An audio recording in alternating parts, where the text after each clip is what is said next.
Hello, ladies and gentlemen. Welcome to another edition of the Ultra Confusion Thursday Night Hangout. And you know why today's Thursday is better than ever?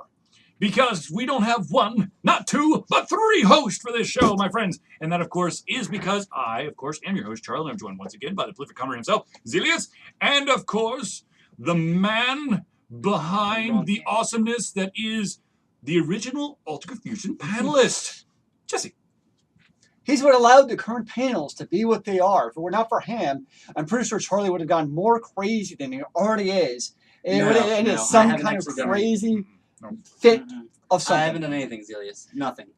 Somebody has to keep this man in check. I'm blaming you. No one keeps me in check. No one keeps Charlie in a box. You keep telling yourself that. Okay. The box is there. It's like Schrodinger's cat. It's there and you don't even know it. But is it dead? Exactly. You will never know. We'll let you ponder that for the rest of the show. Too bad Schrodinger doesn't own a cat but a dog. That's the trick of the philosophy. All right, ladies and gentlemen, let's jump right into it. Yes, of course, I am doing the do, but Yay! we don't have our own slide there. Anyways, moving on. All right, so it was bound to happen. As many people know, different universities are starting to grab or open up the opportunity for eSports scholarships. Mm-hmm. And now UC-Irvine, I believe, is going to offer the first ever Overwatch scholarship. Yay. So individuals who are superior at Overwatch can now go at a discounted rate to UC-Irvine. It's basically $2,500 a year. That's awesome, though. For It is people cool. who need the money, that's a great way to get it. And they get like the full training thing too. So it's not like you just go there and just, play. It's not like intramural where you're just playing Overwatch in your free time. They have to practice 16 to 20 hours a week. They have full-time professional coaches and analysis of all their stuff. So you're getting there. And the whole idea behind you're doing this, yes, you're getting the money after tuition, but it's like basically going for going to Kentucky to play basketball. You're really going to try to make it to the pros. It's more probably like going to UAB to play football. In this case, I would say it's probably more you're going to go there to actually try to make it pro as an Overwatch player. So no, here's a little bit of background here. UC-Irvine, which is in Irvine, California, is where Blizzard. I don't know if Blizzard's still located there, but they were once upon a time. So I would not be surprised if the vast majority of this idea was Blizzard's doing of going, hey, UC-Irvine, we'll give you some extra money if you create a scholarship for Overwatch. Because let's be honest, Overwatch is kind of like the new kid at the dance right now. There are MOBAs and other stuff that are coming out every single day, but Overwatch is the big one, the big name that's kind of really now breaking onto the scene. Well, it's trying to break onto the scene. Right. It's pretty big, though. Right, It is pretty big. But in terms of esports is the issue here. Oh, in terms of sports, yes. It's not. So a little bit of background, because I'm pretty sure that Jesse doesn't know this, but Overwatch tried to set up, was it franchising? Yes. And it was a $20 million buy-in per team. And there's not going to be any revenue sharing for the first 3 or 4 years. And so far, do that. it hasn't really amounted to anything. No, at least that we know of. Out. So, but I'm assuming that this would kind of for lack of a better term, it's kind of like UC-Irvine is going to be like the bait pond. They're going to grow the players there, and then basically create an army to then play in Overwatch. And of course, they're hoping that other schools will take a note out of their page, and of course, kind of push up the relevance and importance of Overwatch. Now, if we look back at the other Blizzard product that's been out there that's been huge in the college ranks, that of course is Heroes of the Storm, because of their Heroes of the Dorm yearly tournament between all the colleges. And the prize for that is phenomenal. If your team wins, it's a free ride for the rest of your college career or 4 years. Wow. So I'm assuming that this is probably going to test the water to see if any of your school is going to fall in line, and maybe we can have an Overwatch. Heroes of the Watch. I don't know. So anyways, Overdorm.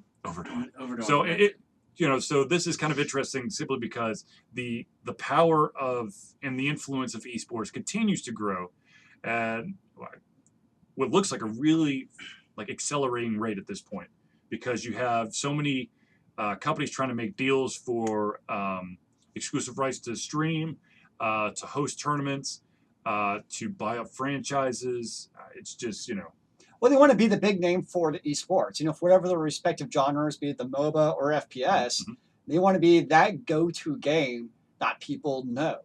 No, I'm just saying that's becoming that it's becoming harder and harder for individuals who don't know about esports or don't want to know about esports to kind of ignore that esports is coming.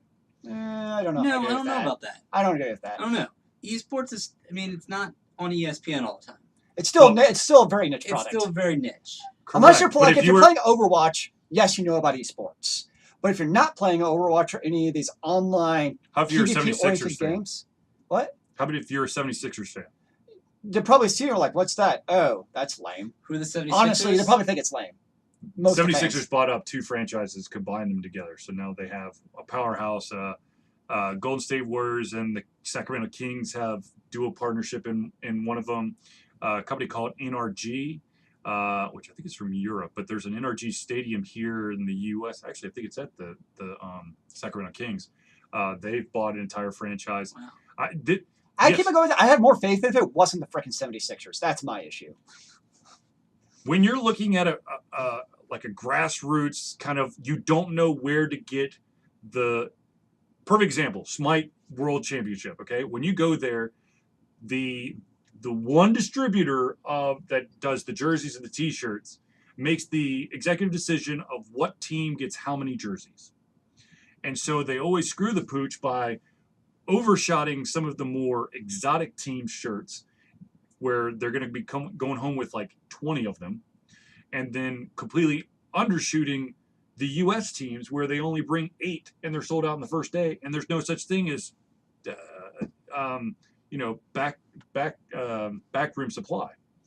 So what I'm saying with the 76ers, yes, the 76ers as a basketball organization, some may argue that they finally have turned a page. I don't know, but this is not a basketball show. What I do know is that 76ers do have the inside route to merchandising and manufacturing, also marketing, so it becomes a much more stable foundation for those teams. And also it allows for a real true set of what individuals are going to be paid, because the 76ers have enough money. The organization that owns the 76ers, which is actually the 76ers organization, actually has enough money to basically assure stability. And that's the big thing, is stability. Because there's so many different, every single year you see a bunch of these teams, they have some name. And then the next, it's like Bob's Tires one year. And the next year it's like... I'm sorry for alt confusion. Insulated. It's like a low-level NASCAR team. Yeah, exactly. Every single year, it rotates. So, with the 76ers, they could be like, boom, this is the team. This is what you're going to get. This not going to change. NRG, I believe, is going to be like that as well. So, yes, is it really, is a lot of people in mainstream noticing it? No. But I think that it's starting to creep on maybe more like individuals who kind of watch like read the business page in the newspaper. Yes, newspaper. It's a physical object. Mm-hmm. It's made of paper. There's stories in it, and they don't update. Does this require me to read? Yes. No, sorry.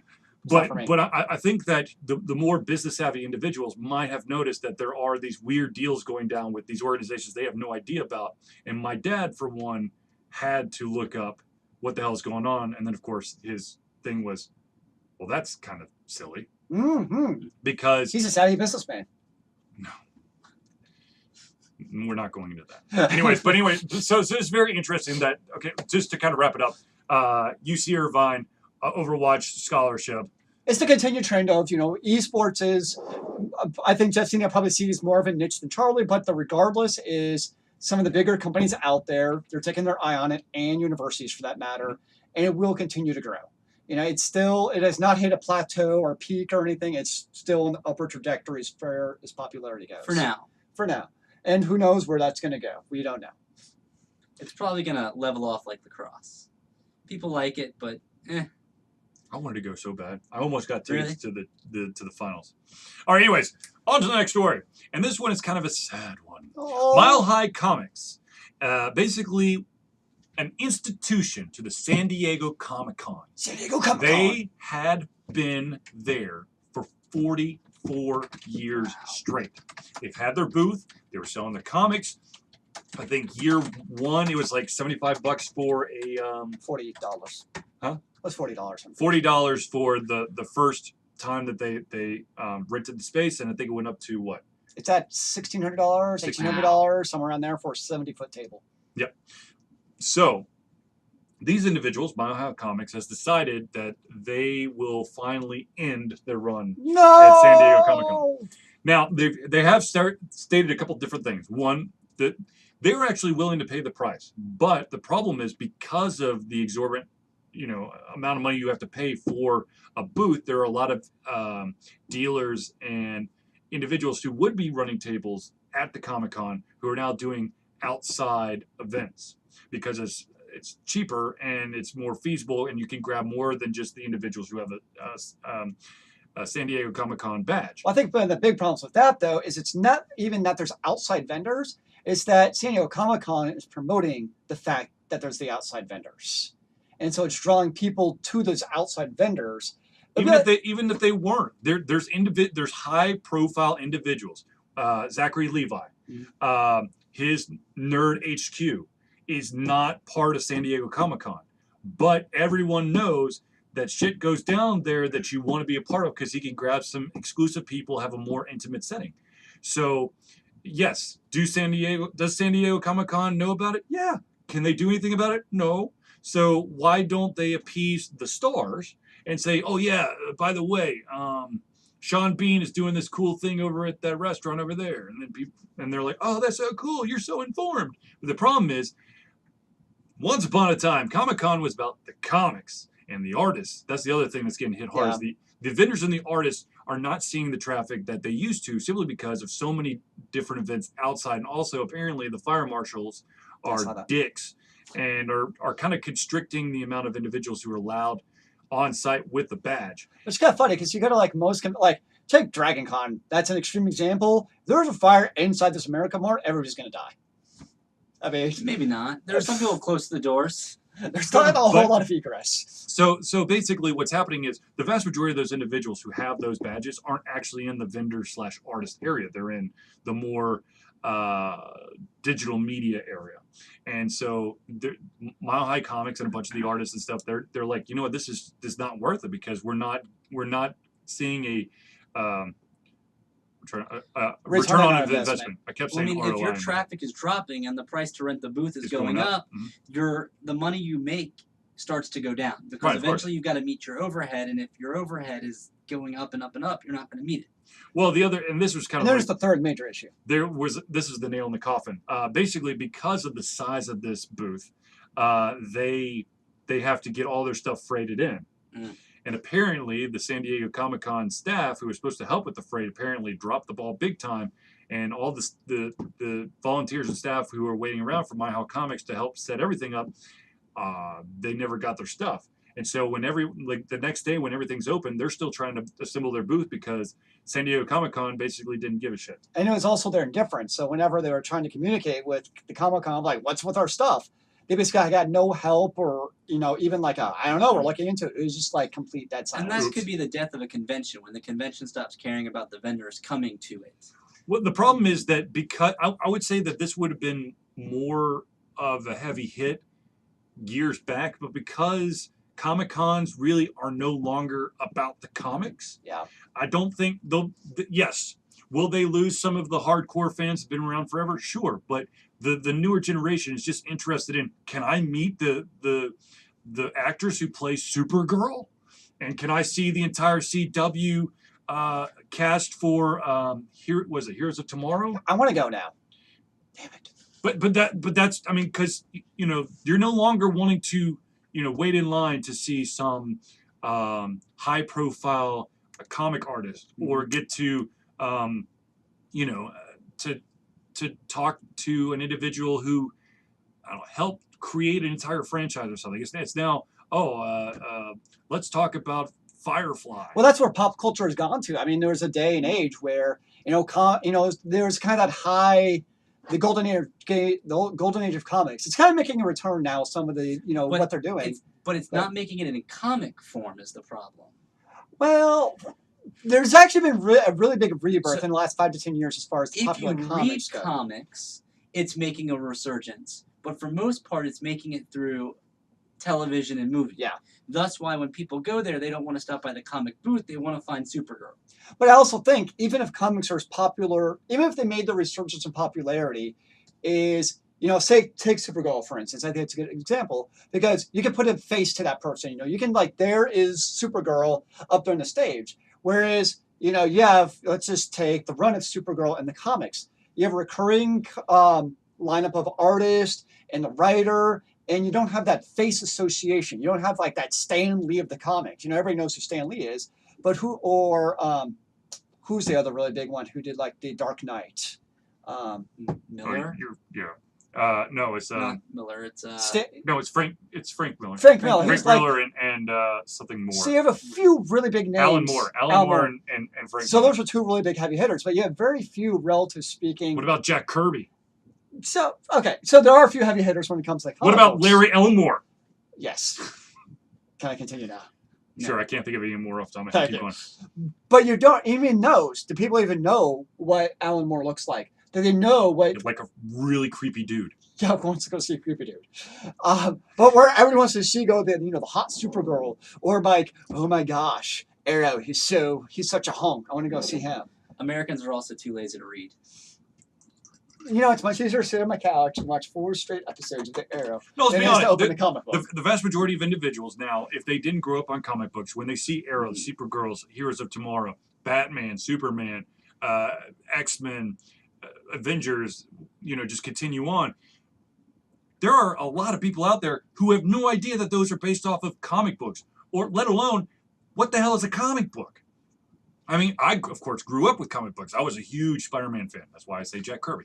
I'm going to do a quiz in my class next year. I want to do a survey about I have no books clue what a comic book is. A graphic novel, on the other hand. Oh, yes. Okay, yeah. So to be more swanky, because the comic industry really screwed the pooch by going, hey, we're really popular. Let's overly abundantly give you all the comics. So we screw over all the prices and no one wants to collect them anymore unless you're a true diehard fan. But it is kind of sad to see this, but it is an evolution. I mean, like I said, San Diego Comic-Con is no longer about the comics. It's about meeting the individuals who may be in some kind of media form that's based on a comic, but it's more of like a sci-fi convention now, where you have that sci-fi fantasy vibe that doesn't have to do with comics at all, but because they're big names that could look like they could be in any kind of I like my comics on tape. There you go. Well, it's not just that. Yes. So, for instance, CES. That used to be, or any of these other big conventions, they're growing, and people like us can no longer, even if we could at one time, it's hard for regular people to attend a lot of these conventions. E3 for a while. E3, thank you. That's what I was actually trying to think of. Was CES E3. is the Consumer Electronics. Yeah. E3 was what I was thinking. Yeah, so we can't attend to that if we wanted to. And that's actually, technically, we can now because they reopened it to the public, but there's some real weird stipulation behind it. But yes, you're right. And they see the money on the wall. A lot of these conventions are owned by. It's not like one dude who's doing it for the people. It's a conglomerate now. And like any other company, where they're doing it for? The profits. What's going to bring in the money? Are you going to bring in more money by having, the cast of the Heroes Tomorrow, or are you going to bring in more money by having the writers of the new DC Comics, the new 52? What's going to bring in more money to a convention? Right, but they know the face is more in the story because we are a very visual society. We're now at the point where people, like we've already stated, we don't want to read. If we could get it in video or just audio only format, preferably video, so that we can actually giggle or make fun of the individual on the video. Mm-hmm. But that's that's the format. That's what we want now. We can't be troubled with reading because we have 10 million different things also going on at the same time. I don't know if it's that simple though, because I think it also helps that the media, at least in my opinion, as far as on the screen, also is, I find it at least, good material as far as being on the screen. At least, for the while there was nobody wanted to watch superhero movies. And then Marvel started making actually good superhero movies. So there was that. No, man, that's whoa, Tiger.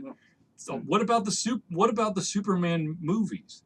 People watched that with Christopher Reeves. Batman 1966. They had Batman and. Do you not remember the Incredible Hulk in the 1980s? Yeah, dude. It was a popular show. But you had a lot of terrible superhero movies there, like in the 90s. That came True. out. However, True. Stating that the X-Men was the gateway is absolutely 100% wrong. Sorry, when I said Marvel, I was starting with the Avengers. That's what I was not referring to X-Men now. I was Not referring. Iron Man? So okay, I keep on refining myself. What When I about say Captain Avengers, I mean starting with Iron Man was kind of the revival of the movies being good, because there was a dip there in the quality for a while. The problem is, like many things, you're going to see a dip in the quality of the Marvel movies. I think you already are in some cases with some of the films. I mean, Batman 1989, Tim Burton, that is one of the most incredible movies ever made. And then slowly it got worse. To the Hey, point Arnold where Schwarzenegger, come on. the bat suit had nipples. Yes. Hey, he had nice pecs, okay? But reemergence of these things, it comes back and maybe gets better. It's just kind of more. I mean, I finally saw Wonder Woman. DC finally managed to make a good superhero movie. They did. Granted, after Suicide Squad, they only had Up to go. You know why? You know why Wonder Woman was so awesome? Because they let a woman direct it. That's true. But the thing is, it's a quality that we have and things that we expect as a consumer society. Oh, yeah. But sometimes with these companies, as you say, it's just about making money. They're going to put out whatever product they can, especially for companies that are large. They can put out something crappy and not get taken such of a hit. Right. Yeah. All right, ladies and gentlemen, let's move on to the next one. And this one is all about the SNES Classic. Now, of course, we did go into the SNES Classic last week, basically naming some of the games. Now, of course, there has been a rebuttal from the general masses that are going, whoa, wait a minute. Some of the games that I want are not on this list. Oh, no. What gives? So, give me 1 second. Zealeus, you name some of the games that aren't on there. So my number one was the Teenage Mutant Ninja Turtles 4 was not on there. What a great game. That was so there's a couple of games on there that, when I saw the original list for the classic, I'm like, okay, this is a solid list. Most of them are, the classic super and then titled throwbacks. They were all great titles. Looking back, Ninja Turtles was probably the one of the list I was going to get. That was the one where like, ooh, that really should have been on there. Another big one that people were like, that should have been on there was Chrono Trigger. Granted, Chrono Trigger is a great game. It's a classic. It's out on every single platform known to man. It's a classic, but I can overlook Chrono Trigger, though, because there's other classic RPGs on the system. It's not like But Chrono Trigger is basically the gold standard, though. If you're going to have RPGs, a lot of people would argue that you have to have Chrono Trigger. Even more so than Super Mario RPG or Final Yes. Fantasy? Yes. Okay. My thing is, Which sure is Charlie, why they're able to remake it over and over and over again and not make any changes, and people still buy it like it's hotcakes. I'm sure Charlie went into his rant about we should be able to pick the games that we want on these things. Yeah, he was actually pretty. Charlie was actually bit pretty happier well price. in line when it came to the Wow. SNES Classic. He Well, was. in- He in- kept. He wasn't totally like off Okay, the so rails. when comparing the SNES Classic to the NES Classic, the NES Classic I thought was absolute trash. Your favorite games? I'm like, there none. I had like 2 on that list. Okay, so here's the list of the games that are on the SNES Classic. Okay, Contra 3: The Alien Wars, Donkey Kong Country, Earthbound, Final Fantasy 3, F-Zero, Kirby Superstar, Kirby's Dream Course, The Legend of Zelda: A Link to the Past, Mega Man X, Secret of Mana, Star Fox 2, which has never been officially released, Street Fighter 2 Turbo Hyper Fighting, Super Castlevania 4, Super Ghouls and Ghosts, Super Mario Kart, Super Mario RPG Legends of the Seven Stars, Super Mario World, Super Metroid, Super Punch-Out, and Yoshi's Island. Nice. There's actually some really good games on I this. know. See? That's why I didn't. I'm like, yeah. Could there be more? Absolutely. Should there F-Zero was be? a great game. Star Fox, unbelievable. And with the unreleased Star Fox 2. Yeah. I mean, there's definitely games out there. I mean, this list looks a lot better than the NES list. And of course, yes, there are games that are missing. Chrono Trigger. There's always going to be something that people can complain about. Mm-hmm. But I feel like as a whole, the SNES Classic does a pretty good job of from top to bottom. And yes, TMNT I feel like missing. Okay, I'll give it to Chrono Trigger. That could have been on there. I'm still looking for Super Paperboy personally. That's one of my We're all favorites. going to nitpick, though. Like, Exactly. nitpicking Of is course, easy. you're going to have those games that you've never that no one else really liked, but you loved. Like, Mhm. I would love to see Brutal Paws of Fury. Yeah, it's not But like ever. no one's going to play that game because it's a great fighting game. It's the only fighting game I actually excelled at. If only that were out for these on Steam, Charlie could be the #1 in the world. He'd be the only one in the world. Exactly. You're the first winner. You're the only winner. It's the way I want it to be. No, so, I mean, the thing is, and I think one of the other fears that we stated last week is that if this goes the same route as the NES Classic, Which where it they will. pulled it It will. before They've the already year said was they up, are. They've already said they're not. Like, they've already said it's only going to be out for like a year. I'm just ready for them to re-release the Virtual Boy. That's never gonna happen. And I mean, virtual reality is making a comeback. It's the Virtual Boy time. I feel like this is almost like trial runs. Like at some point, we're going to get like a combination system of like the NES, SNES, and 64 all combined into like one system. Or Possibly, something it's called an crazy. emulator. They'll put it into a box and they'll make it and they'll do it and everybody will be Just happy I'm with going to it. let you in on a little secret. You can do that on your own. It's illegal, but you could. But this is sanctioned by the gods of Nintendo. There's lots of Right. things that are legal that people still do. Yes. And we're Anyways, proud of so it. personally, like I said, when comparing the NES Classic to the SNES Classic in terms of games, I'm much more satisfied with this. But of course, there's always going to be games that are not on the list that are going to piss people off. And of course, once again, it's literally like that. Was it the Kmart Blue Light Special? Yeah. Where this joystick comes with 8 built-in games. So it's basically that, just a fancier thing with the Super Nintendo controller whose cords are only 5 feet long. That's the worst part. That's the other. That's thing the a lot worst people- part of this entire system is the length. Like, really, Nintendo, you couldn't spend like an extra 10 cents per device and give us a longer cable. Which is weird because I feel like the actual SNES controller wire was longer than 5. I'm pretty sure it was. So- I thought it was 8. Here's the thing: for $80, if I were walking like at a Target or Walmart and I saw this for $80 on a shelf, I would probably buy it. The problem is that's never going to happen. I'm never going to see. You're never going to walk. Is it because your couch is more than 5 feet away from the television? No, it's because you're never going to see it in store. It's too far. No, Target too is more than far. 5 feet from my couch. That's the problem. No, it's just you're never going to see it in store. I know. It's going to Yeah. be order only. And I don't care enough to try to like get in. I don't care enough to try to like be like one of the first in line. Mhm. It's not that big of a deal to me. And that's the thing. It's like I feel like this is one of those systems where if Nintendo, if they developed, made it in bulk, where it's sitting on shelves at your local store, people would still buy it in troves. Even people who don't really care either way, like, dude, that's awesome. I remember this, $80. Yeah, sure, why not? But they're never going to make enough for that to happen. Yep.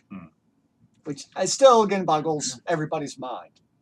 Why are they not making more of these devices that we know they would Because sell? they don't actually give a crap about it.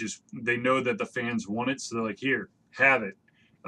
What they Now, should do is they should- while you're waiting to get this highly exclusive item, why don't you just go ahead and buy a Nintendo Switch and play some of the amazing games we have there? They're kind of like the games you would find on the system. what they should do to maximize their money is every year or two they should release another one of these with different games on it for $80. They should do that. It's kind of the Disney method. It is. It really is. The releasing of the vault. Yes. That would The Diamond Ooh. Edition. maybe you're onto something. I'm telling That you. that could be. Because like the NES, 3 years from now, they'll release the NES with the hidden games that were not on there the first time. There were two. I just quickly scrolled through a website. There were 2 games that kind of stood out to me. One I never played, but apparently everyone loved it. Who played it? And that, of course, is Mario Paint. I never played it. And then Super Bomberman, which I'm Ooh, actually surprised Super that is a Bomberman good went one. on the list. That is a solid game. So, anyways, like we said, it's always good. There's always going to be room to gripe about. You know what I think of when I think of Super Bomberman though? What? Brawl. All right, ladies and gentlemen, let's move on to the next one. And this, of course, is just a little bit of a PSA. And that, of course, is public service announcement for those of you who are playing the game. Ladies and gentlemen, every single year, Alta Confusion takes part in something called Extra Life. Extra Life is a charity organization that you basically raise money for the Children's Miracle Network. I think I'm leaving out the letter, but Alta Confusion specifically, all the money that's raised by Alta Confusion goes to the Children's Healthcare Atlanta, CHOA for short. All the money, it goes. We don't actually see the money; it goes straight to them. And for those of you who are looking for an additional reason to give, it's also tax deductible. Yay! But we will there's every single year there's a 24-hour gameathon which happens in November, which of course we will be taking part in. But at any time you can donate to our team or any team, or hell, you can start your own team for Extra Life. Just go to extra-life.org and start today. And Cho is an amazing hospital who does amazing things on a daily basis. Believe me, I went there. My sisters went there. My son's been there. So yeah, I don't remember ever going there. Time in there. I take y'all's word for it. You guys are still alive, so that says something. Yes. All right, on to the next story. There's more. All right, Zealeus. So this is a kind of a topic of the online-only gameplay, something Charlie feels very near and dear to his heart. Yeah. And the EA one, everyone knows about EA. You know, you can buy an online game for EA, like Madden or NBA. Do they even still make NBA games? I don't know. No. I don't think so. So Madden games is the big one. Basically, 2 years from the year it comes out, guess what? You're no longer have online gameplay. At least you have single player. Yay. Right. But for online-only games, such as Firefall and the Tomorrow Children, is online-only games, is they pull the plug, you no longer have access. So take Firefall, for instance. The developer is stopping to develop it. And Red 5, I believe, is the name of the company. Sounds about right. Very shortly, and that'll be about 3 years. They haven't actually said about the cutoff time for the actual servers, but when a developer stops actually developing for a game, the writing's on the wall. And then the Tomorrow Children that's a PlayStation 4 game. And after only having been out for years, Sony is already shutting off the servers to this online-only game. With the reason being, MMOs are expensive to maintain. Well, no shit, Sherlock. We know this. So it's kind of, Charlie's mentioned, obviously we've talked about the online-only games and how, in a way you're kind of renting that game. I'm guessing the Tomorrow Children, it's a PS4 game. So you can probably guess it probably costs $60 to purchase because... Or it might just be free to play with in-game purchase. It didn't actually say, which was interesting, what it was. That you got to look up. So, it's kind of like dating a girl that is not good for you, so it's not going to last the end, but you have fun while it's there. I don't know what you're talking about, Jesse.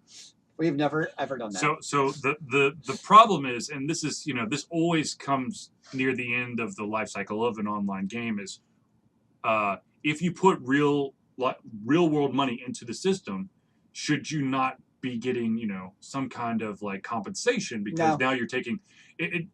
I understand, Zealeus, but there's a lot of people out there who believe that because they purchase something virtual, they have ownership of it. If you take away that ownership, you should have compensation. Does it say what it cost?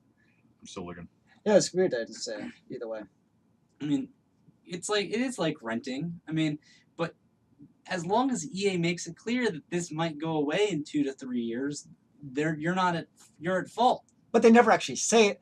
They never say it's going away in X amount of time. They just say basically at any time that we may shut off the servers. And I think with so there you go.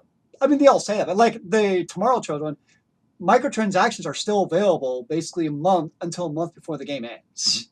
Okay. So it's for a while you can still purchase stuff in game. Okay, so they're gonna suck money out of you until they can't. Yes. Right, but so this is a much more watered down argument than the one that's gone to like the higher ranking courts, and that of course is Second Life, where you're buying virtual property and you're paying rent for that property to put a virtual store and create goods and sell them through there. If Second Life were to ever shut down, there's been the argument of, do you own that virtual land that you're paying rent on? Well, it's kind of like paying rent for an apartment. If I rent an apartment for $600 a month, it's not like I get to keep anything from the apartment other than what was mine that I brought into it. I was reading a story online today. A woman came back to her home. It's a home she's owned. She's paid it off a long time ago. Mm-hmm. And she came home and there was someone living in her home. Mm-hmm. Somebody had found the home and realized that it had been empty for a long period of time and rented it out online. All right? Airbnb. This woman actually cannot evict these people. Squatters' rights.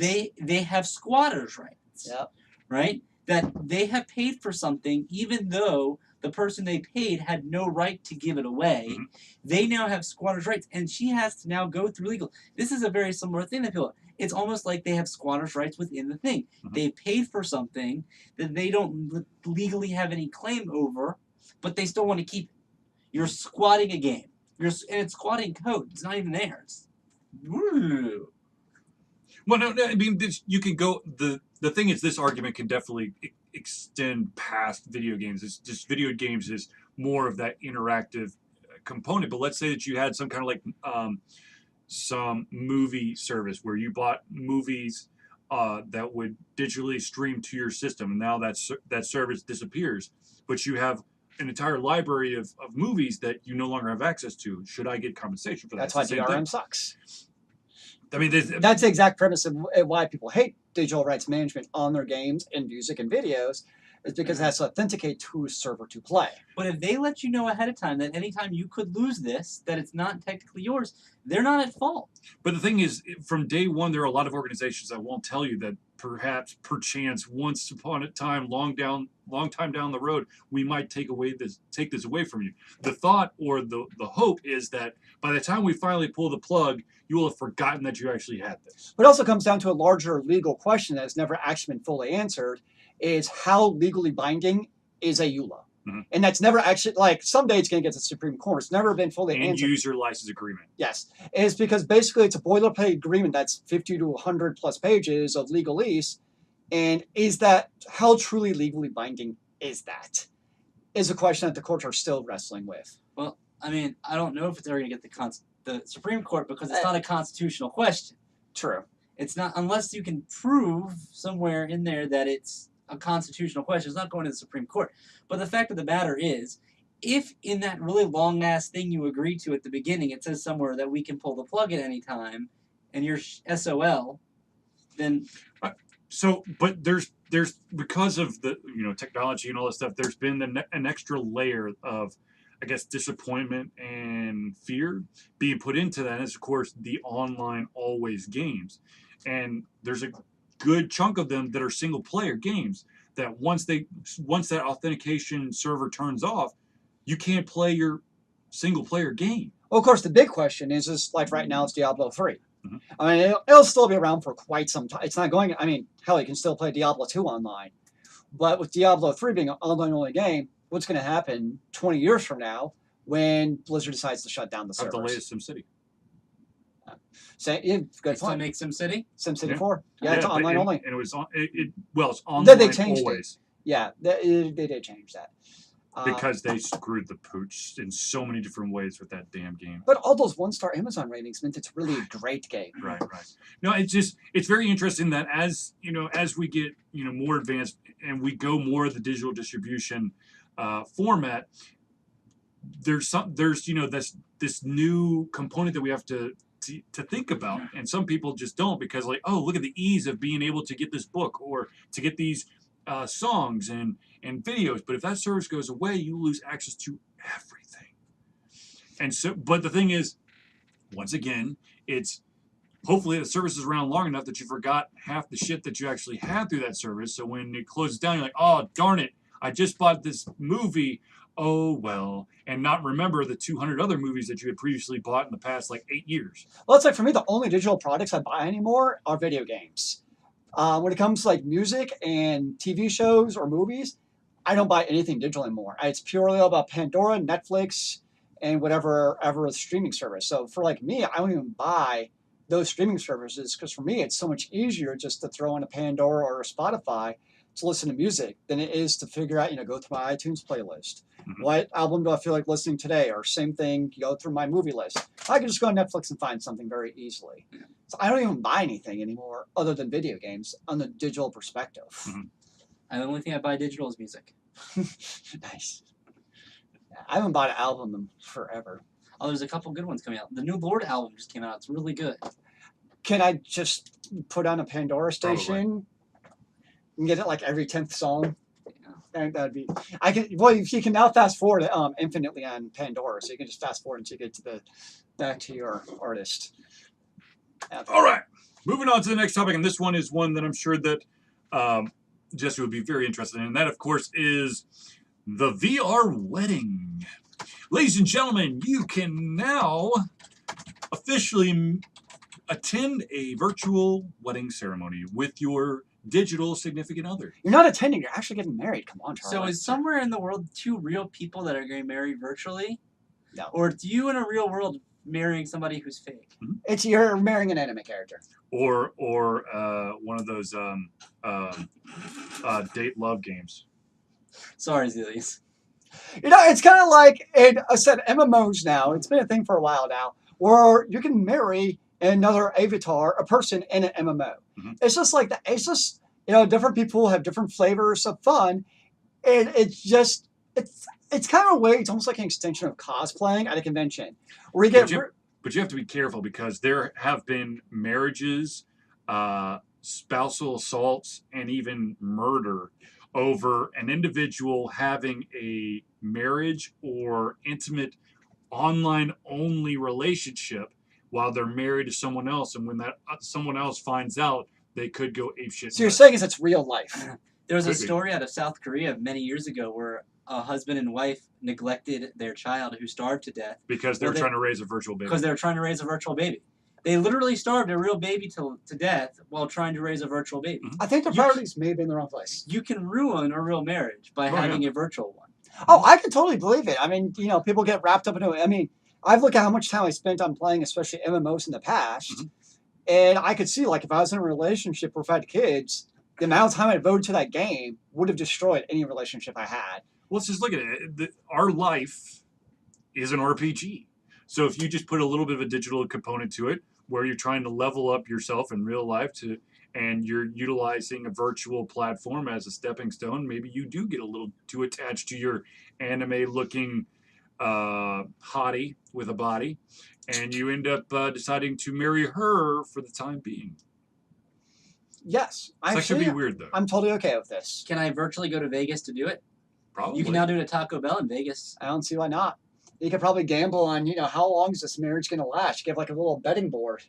How long are you going to work with the red hottie? Or is she going to, Or you could just reach out to the Ultra Confusion Ministry and we'll get you official. And it has Ultra Confusion's most eligible bachelor, too. Yeah, it does. Only bachelor, but yeah, it does. You just keep telling yourself that. Okay. We're not naming names here. Okay. I mean, it is interesting. Okay, we have virtual reality, and it's different. You get people. We go to conventions all the time. Both of us have been there, and people just get very immersed into that culture. It's really just a different way for people to get intimate with whatever they're very interested in. Yes, and the dark side of conventions is very dark. Well, yes. Yeah, but the thing is, look, different strokes for different folks, okay? If you are not doing something that is going to be harmful to another individual and it makes you happy, go ahead. And as we just celebrated the 4th of July, that's a beautiful thing that I love about America is we can do crazy things like this, and people might not like it, but guess what? You can do it anyways. That's right. Thank God we have July 2nd. Thank you, Jesse. You're welcome. Anyway, but it's very interesting. This is just kind of, it's probably been going on for a while, but this is basically being pushed a little bit more into people are now becoming aware that this is a thing. But, weddings and MMOs have been happening forever. So, yeah. Okay, cool. Now you just put a VR helmet on there, and I'm sure that the graphics are up to snuff where it looks pretty interactive. Just wait till they have tactile feedback. You can put like one of those lip mustaches on, and actually, I'm just saying it's gonna be demolition. It's gonna be Demolition Man someday. No. Okay. Anyways, let's go on to the next topic. Was this a topic for this week? I don't remember. Yeah. Okay. Dota 2. So did I say this one? 2018, next year, Valve is actually going to allow for third-party hosting for their Dota 2 tournaments. Now, of course, in previous years, there's been basically just a couple, 2 majors, but knowing that this is kind of a hindrance, especially when it comes to international.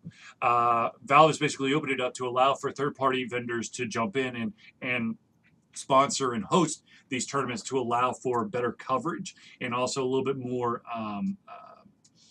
what do you call it? Well, it's also visibility. It's also for the teams. In the past when they only had the 2 tournaments, there weren't a lot of opportunities for the team. It was all or nothing.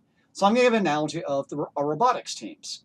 We're actually going to a format very similar to what Dota is doing, where in the past we only had 2 tournaments you could do to basically go on to the next level.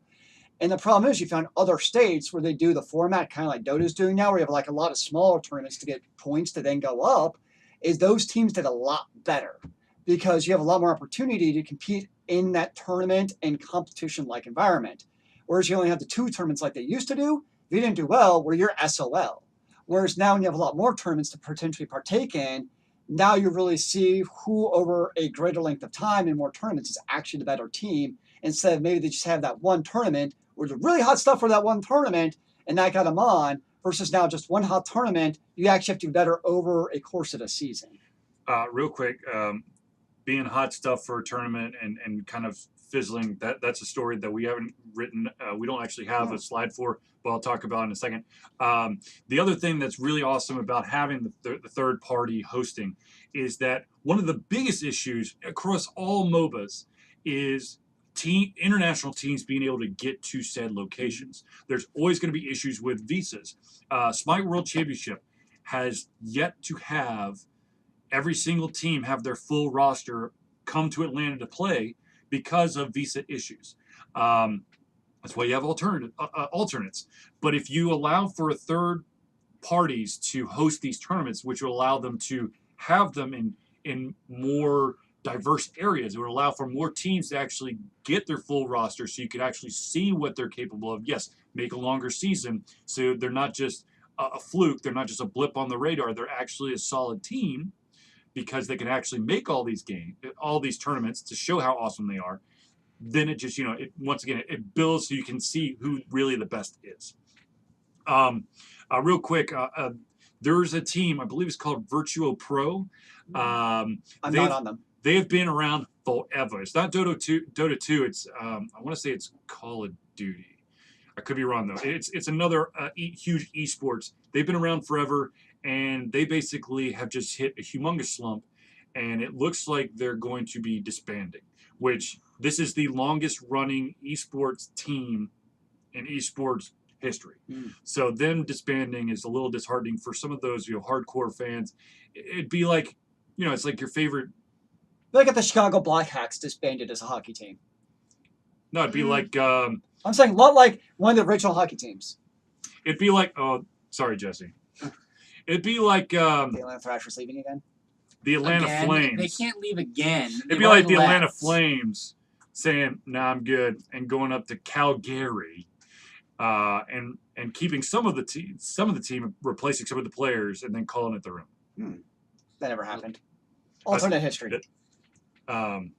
What's that guy's name on ESPN? Come on, y'all could have used a better one. The Hartford Whalers, they became the Carolina Hurricanes. What about the Minnesota Stars? The Minnesota North Stars became the Dallas Stars. Thank you. The Dallas South Stars. It should have been. I'm just saying. The Quebec Nordiques became like the Florida Panthers. That was. I mean, come on, a Canada team moved to Florida. That's weird. Y'all could have used a better. But analogy. I'm just saying that it is it is kind of sad to have one of the. It'd be like the Atlanta Braves or the Braves franchise, because I know that the baseball, the Boston Braves, the longest Milwaukee Braves, continuing baseball franchise. If they were to just hang it up. Well, that's basically what they've done. Well, right, but they're still technically they are playing in a. You haven't been relegated yet either. Have been around since 1968 or 65. Excuse me, they're hanging up. They did hang it up this year, I heard. Okay, kids. They just traded it all. Okay, just traded away. All right then.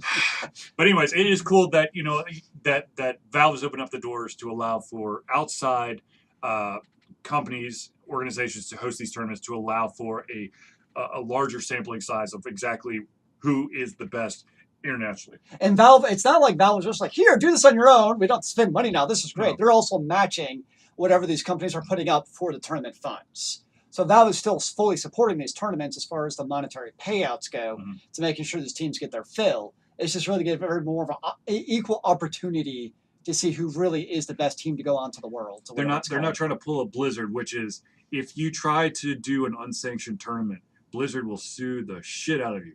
But if you do try to do a tournament, you reach out to Blizzard, Blizzard will be like, all right, so you're going to have to pay us a shit ton of money to have this thing. Well, there's a whole other host of issues with Overwatch pros right now, but that's a whole other topic. Basically, there's like one competition. There apparently is one of the speaking of how hard it is to get the Overwatch League off the ground because of that $20 million franchise tag. Apparently, one of the bigger names in the Overwatch leagues right now is deciding to drop their team because there's like, F it. No, I'm good. Well, the biggest problem with Overwatch competition right now is there's only, and you get this a lot of, it's not just Overwatch, a lot of top tier PvP games, is there's a very specific composition and meta you have to run to be viable. Yep. And there's a few players who are going to break that. I mean, there's always going to be players who break that mold. You're always going to have that elite player of a different off class who, they're the outliers. But for the most part, you have to run like a very specific composition in order to be successful. And it, keeps, except for those, crazy elite players, you have a lot of characters now who they're over here in this box because they're not even viable in competition. And that's kind of one of the frustrating things with Overwatch in some regards is what's the viability of some of the players. And it's not just Overwatch.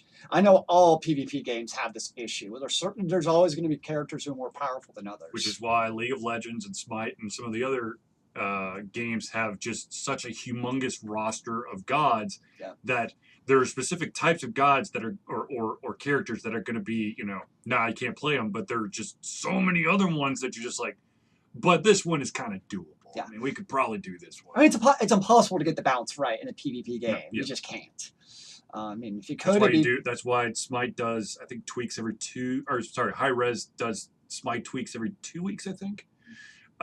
Doing little adjustments here and there on characters and items and stuff. So here's an interesting one that came up. Speaking of PvP games, and this came up on the Overwatch forum today, is sometimes there's every time you have patch notes, and some games are much better about this than others, and probably the worst case is Dark Souls, where when you have patch notes for a game where you have online gameplay, is how much do the developers actually say? If you take a game like Dark Souls, when they have patch notes, the extent of the patch notes is fix competitive balance. It's like, thanks! Versus some games, and I think MOBAs, from what I've seen, are actually pretty good about this, would explicitly say, like, we're increasing this damage by 0.05%. It's not just, we fixed this character's bug.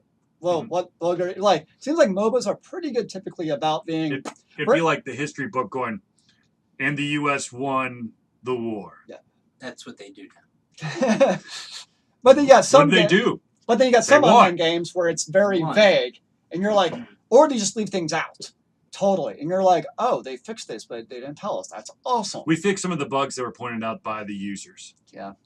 Great. Which ones? The ones that were pointed out by the users. All of them? Nope, just some of them. So that means you have to point out your own to them, and they'll fix those. Which means you definitely did break something else in the process. Of course. You fix 2 bugs, you make 3. I don't want to talk about the QA process. That's my day job, and it bothers the crap out of me. Fair enough. We don't want to trigger Charlie anymore. But it's. I think in the next couple of years, it'd be very interesting to see. I'm not saying that eSports is really here, but I think in the next couple of years, it's either one is going to rise above the rest. When you say the rest, what do you mean by the rest? That's very vague. So that's like patch notes saying I fixed a bug. Yeah, no. I think that there are going to be certain eSports leagues that are going to start rising above the rest. You don't mean like when you say leagues, you don't mean League of Legends. You mean like the eSports Pro League who is No. I'm talking League of Legends, that game. Yeah, that game. That league, that pro league of League of Legends. Okay. Yes, I understand that there's probably going to be offshoots. Hell, there's a in Smite, there's the Pro League, and then there's the what the hell's it called? The Competitor Cup? Yeah. Or something like that. Yes, of course. There's minor leagues for everything. But I think that what I'm saying is as a game as a whole, I think I'm pretty sure that League of Legends got that shit down because they've already signed an agreement with the Major League Baseball streaming service, which of course does more than just Major League Baseball. They also do WWE. Yes, League of Legends is a pretty safe bet. That one's locked. I think we're pretty good. And I think Call of Duty is basically set as well. Call of Duty, I would definitely say so. I know that they're still trying. I mean, Counter-Strike, they've got every when the season is on, every Friday night on TBS at 10 o'clock is some of the best matches for the during that league, and they actually do live broadcast from the TBS studios right across the street from Georgia Tech. See, I just don't see it ever taking off. I just think it's too much of a niche market. Who thought that poker would take off? And then look how it went up here, and look where it is now. That's true. There's only so many things you could do in poker, though. It's like, he has an ace and a queen this time. Yeah. I just, I don't This know. time he's wearing gonna take lizard eye glasses. It is pretty amazing how, I mean, I know baseball announcers have to ramble on, but it's amazing how much those poker announcers really do go off on tangents. I used to watch a lot of poker. It's interesting. I'm thinking about it. So, do y'all know that Tom Brady is only the 39th most popular sports athlete in the world? Yes, because Why? he's American. He's football. He's football. That's it's why. a niche market. Football's huge And in the the United States, and the world. but it's not big outside the Oh world. yeah. Yes. The reason esports is not going to take off is because a League of Legends is only going to be a niche market within people who play League of Legends. Here's But the It's not gonna the take off, problem though. is that you're talking about something that, yes, it is a niche market, but when you're talking about Southeast Asia, you're talking about Korea and China and Japan and all that stuff. That is a huge. I mean, if you can make it there and are super duper popular there, that shit just blows up everywhere. I'm not saying that it's going to, but it could with that potential. I mean, first of all, they have some of the best players in all of the freaking stuff, starting from like StarCraft and going on. But yes, it is a niche market, but I think that football is U.S. Yes, I understand that there's some weird, like splinter leagues here and there. Don't you know they're going to have a team in London in 5 years? You mean the London Jaguars? It's just they got to pick a game for esports and stick with it. How about the Shanghai Chargers? Ooh, that'd be good. They just have to pick a game and stick with it. That's never going to happen. Well, That's the problem. Is there's too many games really out there is. they could do esports. That's with. why I'm saying if that. you're one game, it's League of Legends right now. Right. It's going to be League of Legends. Now the problem is that League of Legends is probably a little bit more niche than Call of Duty. Call of Duty would be a much more easily viewed esports. I totally game. disagree. I totally think MOBAs are easier to follow than FPSs. Would you be more willing to watch cartoony characters run around a map, or someone doing first-person shooter in like a war scenario?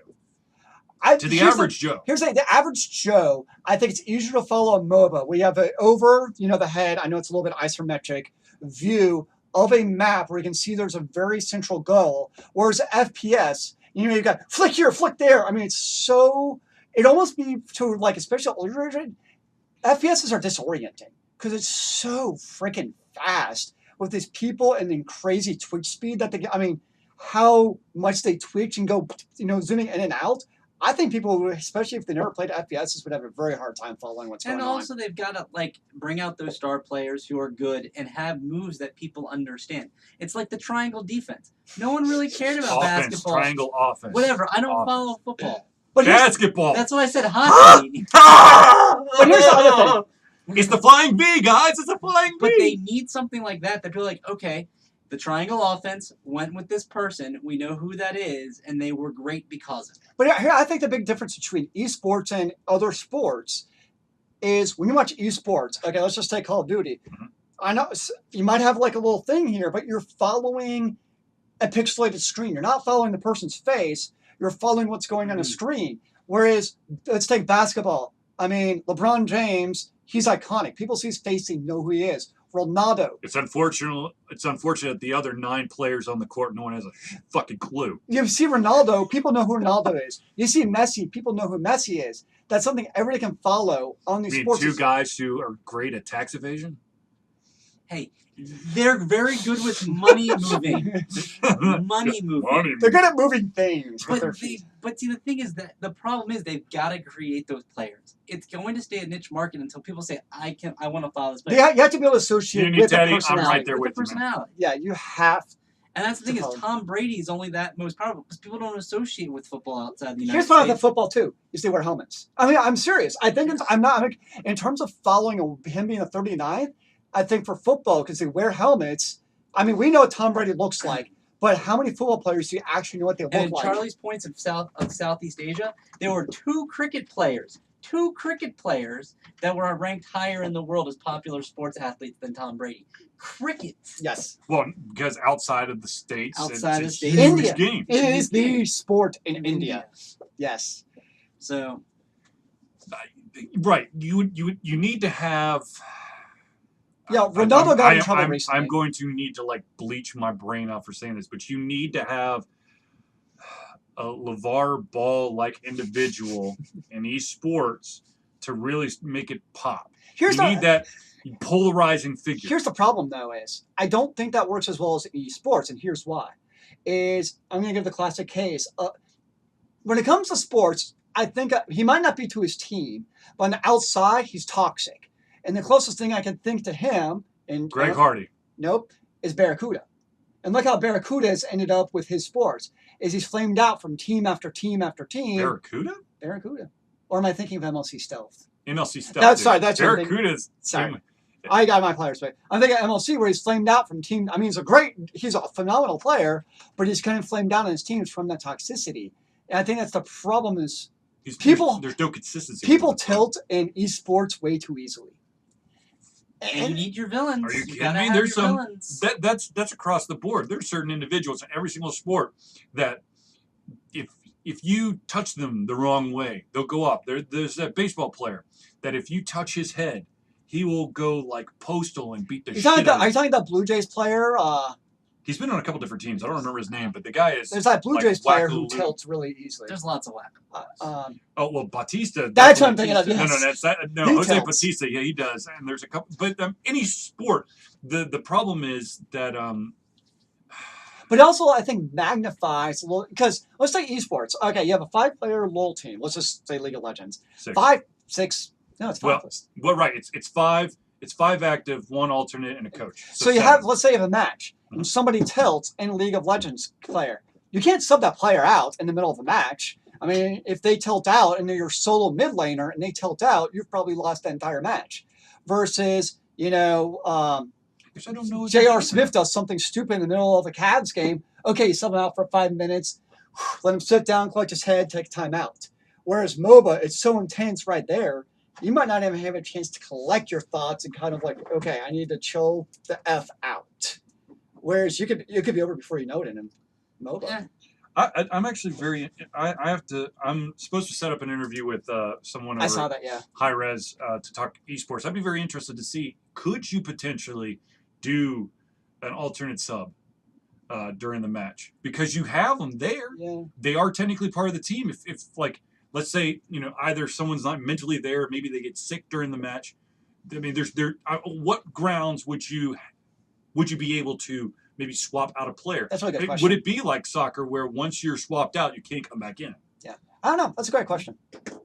Oh, speaking of, I did learn something interesting. What's that? Because I know we had talked about esports coaches and what is their role. From what I've read, at least in League of Legends at these tournaments, the coach can basically speak in for like the first minute of banning. So they can be there for that part. Gotcha. That's, I don't know if it's different So for it's different kind games. of like a soccer coach who doesn't really do much. They do everything beforehand, and they kind of yell from the sidelines occasionally, hopefully to feel a bit place. Well, there might it'd be like football, like where the defensive coordinator is given the mic'd linebacker stuff, and was it like 10 seconds before the clock runs out, the mic cuts off? Yeah. It could be kind of like that. It's just very interesting when you think about, esports coaches, because if their mic is live during the match, could they potentially be giving away strategic information? But anyways, I totally blanked on We were where talking I about was. esports. Right, well, of course, esports. It's gonna be this. Like I said, it's gonna be a couple interesting years coming down the line. I personally hope that this thing continues to take off. I think that I'm not saying that this should replace sports. It will never replace sports. No. Everybody should go out and what does the doctor say? At least 2 hours every day you should be playing. Yeah. Still do that. My only do more. concern, Unless you're the Hawks, then you just stop playing altogether. Okay, Jesse. I only have one concern about At least we still have a team. as far as playing esports, my one concern about the proliferation of esports is the balancing of games. Because when you balance a character, I'm going to go back to Overwatch because I've been playing, is he recently nerfed a character called Roadhog, basically because he destroyed newer, like, low-level players. But the problem is the higher level players who knew how to basically avoid this player's hook, is it ended up making him no longer viable at all in the upper echelons of play versus just making him a mid-lane player in the lower level of play because he so dominated the lower levels. So you also, when you get this esports, it becomes such a dominant, in such prominence of balancing of these games because you're catering towards esports players and the pros, you can also potentially cut off 90% of your players who don't have those mad crazy skills. That's my only fear of the esports is how do you balance the pros versus low-level players because these characters absolutely play characters very differently depending on your skill level. Smite does it by a rating system, and also you have to achieve certain goals in order to even attempt to go into competitive mode. But Muni Teddy asked, I just want to make sure I get it all right, is it illegal to steal the other team's playbook or spy on them? And I responded, don't think esports teams have a playbook. And he did #Patriots. So here's my question. Can I then blow in sound into the other player's headphones to mess them up? All right, Slick. Shush. Man, why are you guys so up against the Atlanta sports franchise? Because you want to know why? They take my heart. I give everything I have. I know. And it's just for my soul. What was I going to say? On the point of like potentially spying, I would assume that if you're streaming, one of the things that all the professional esports tournaments do is it's LAN. It's local area network. There's no outside influence whatsoever. No one from the outside can actually try to like hack it. Yeah. Which is good, and it also does create for interesting little tweaks that have to occur, and that's because there's zero latency. Yes. So things happen a lot faster. But that being so, it's like watching. When you're watching it either online or in person, you are a spectator. You can't actually. Well, I mean, technically, you could probably chuck something on the stage and peg someone in the head, but you could do that in any sports arena. Soccer, basketball, baseball, football. I'm thinking of English hooligans. Wimbledon. No, the players just quit there and they get entered. No, what was her name? The girl who was playing Steffi Graf. Oh, she got stabbed? Yeah. Yeah. Dude jumped out of the stand. An umpire got hit with a baseball the other day in the back of the head from a fan Ugh. at an MLB game. Damn, dude.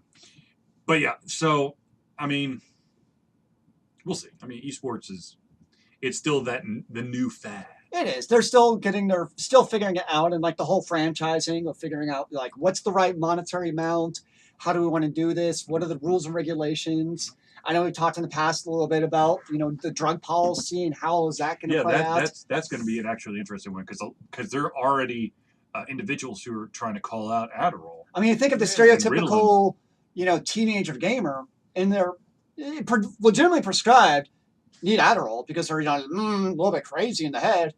But there are those. But I mean, that's the type of medication that if you tell your doctor, hey, I have ADHD, I can't focus, I need something to focus, they'll write you a prescription like that. They're not even gonna think about it. So now you're talking about a potential performance enhancing drug. But if you're allowing for individuals who actually medically need it, then you should be able to give it to everyone. But let's say that not everyone has the desired result of Adderall. Maybe you have a allergy paradoxical effect on it, which is you get the mirror opposite of it. Instead of being really focused, you become completely Looney Tunes that can't focus on a damn thing. Now you're at a disadvantage. And oh my God, I almost brought up work because I work for, I basically work on compliance and accessibility issues around websites and software and hardware. So, if I take Adderall, I could be a pro Call of Duty player. It depends. Can you do no scope twitch kill 360s? I don't even know what that means. I think you just made it up. You But made it up. I just heard a bunch of anyways, words. it's we're not completely there yet. I think one big step is still looming for esports to really gain that validity. And that is you need to have a governing body that states this is how much players get paid. This is what you can do. This is what you can't do. Here's guidelines and regulations that go across the entire league instead of I think League of Legends actually has like 2 different governing bodies, and sometimes they don't like to play nice with each other. Well, I think when these franchises actually happen, you have I don't know how many. Let's say it's 10 teams. Mm-hmm. I'm assuming the players for those 10 teams, kind of like you said, they're going to abide by whatever the rules of that league is. I think that's where you'll kind of see from the top down what kind of those rules are. Is what does really right now it's Blizzard and Riot Games. Thank you, Riot Games. They're really going to write the rules from Well, technically it's not Riot anymore; it's Tencent. Thank you. Yes, Tencent. They're really going to write the rules from the top down as far as Overwatch and League of Legends go. For I think how do they do these leagues as far as both drugs and subs and any of those other questions. Scheduling. And that's probably where I think the tournament to take their cues from that. Yeah, it'll fall somewhere between women's lingerie football and professional mini golf. The XFL, man. The XFL. Hey, lingerie leagues have been around for a lot longer than still I knew. around? I hear it's really entertaining too. Those girls beat They ball. shit out of people. Yeah, it's not They flag take it football. seriously, dude.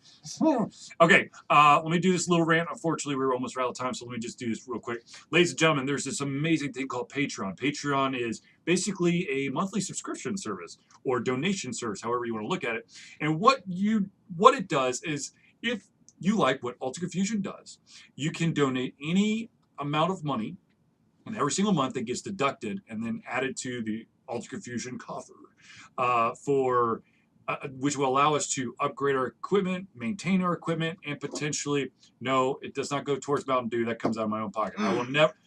The only thing that Ultra Confusion money, which is gained from Patreon or PayPal or whatever, is for the equipment to be able to attend conventions, and of course, maybe get some, fun stuff for the true fans. I'm actually starting to try to formulate a way to do like a small little Rose's wet food. No. This is not for Rose's food. Don't I embezzle that on the side. Don't tell Charlie. So what Ultra Confusion is going to do in the very near future is that we're going to try to set up like a small little fun campaign, whatever, to gain enough money to maybe replace some of the Ultra Confusion t-shirts. And anyone who jumps in on it will try to get you a shirt as well. I want a new Ultra Confusion shirt. I'm perfectly fine with the one that I've had for the last 6 years. It's 7. Still fine. 7 years. 7 years, yeah. Yeah. But anyways, can we get Ultra Confusion fleeces too? If you want to pay for it, yeah. Yes. I want official Ultra Confusion. Ultra Confusion socks, pants, glasses. I've got the Ultra Confusion fleece. I know, it's pretty cool. And I want to get another Ultra Confusion. You don't wear it polo. often enough. You wear your Alexis on fire too often. Well, no, the zipper's broken on the fleece. Oh. Anyways, ladies and gentlemen, if there's anything, if you could donate to us through Patreon, if you want to do a monthly donation, or if you want to do a one-time donation, you of course can hit the donate now button either below this video if you're watching it on Twitch, or you can go to our website, www.ultraconfusion.com, and there's a donate now button there as well. That money, of course, once again, goes to Ultra Confusion, and only to Ultra Confusion for Ultra Confusion stuff, like the upgrade of equipment and all that stuff. But if you feel that you cannot give us support in a financial sense, we still would love anything that you can give us. If you want to help promote us through social media, let's talk. Let's do it. Hit us up through any of these YouTube, Twitch, Twitter, Facebook, and our website. Hit us up on any of that stuff. It all goes to me, and then we can discuss if you want to help in some regard. We want Ultra Confusion's here to create and start and maintain a conversation with you, the audience. And yes, while you're here, we'll tell you a little bit about indie games. But the main thing is, let's talk. Let's find out what we like to talk about. Let's get in a deep conversation. Hell, we might find out some cool stuff on our end, or maybe you'll find something out cool on your end. You never know. But we need your help to help basically keep the lights on for Ultra Confusion to continue where it's going. And as many of you know, we are drastically cutting down the number of conventions that we're going to, simply because financially I can no longer support out-of-state conventions out of my own pocket, which greatly saddens me because I love going to convention. I love going to Canuga. I love going to Big Fan of Greenville. I might still try to see if I can swing one of those, but it doesn't look like Canuga is going to be in our 2018 calendar, simply because I haven't been. I'm sure that all of their behind-the-scenes stuff's already taken place, and we haven't. No choo-choo. No choo-choo. So, but anyways, ladies and gentlemen, I do want to thank you for tuning into the Ultra Confusion Thursday Night Hangout. I hope that you and I and all of us learn something, or perhaps we have some things that we'd like to talk about in the future. Of course, if you have any questions, topics, concerns, or criticisms, hit us up through any of those, and once again, we'll start that conversation. So anyways, ladies and gentlemen, thank you for tuning into the Ultra Confusion Thursday Night Hangout. For myself, Charlie, Zealeus, and Jesse, it's been a pleasure giving everything out of coming to my heads, our mouths, and of course, our hearts. We'll be back next Thursday for another rousing round of Ultra Confusion Thursday Night Hangouts. And of course, you too can be part of the show by giving us topics that you want to talk about. Remember, kids, keep on gaming in the free world. Amen to that, brother.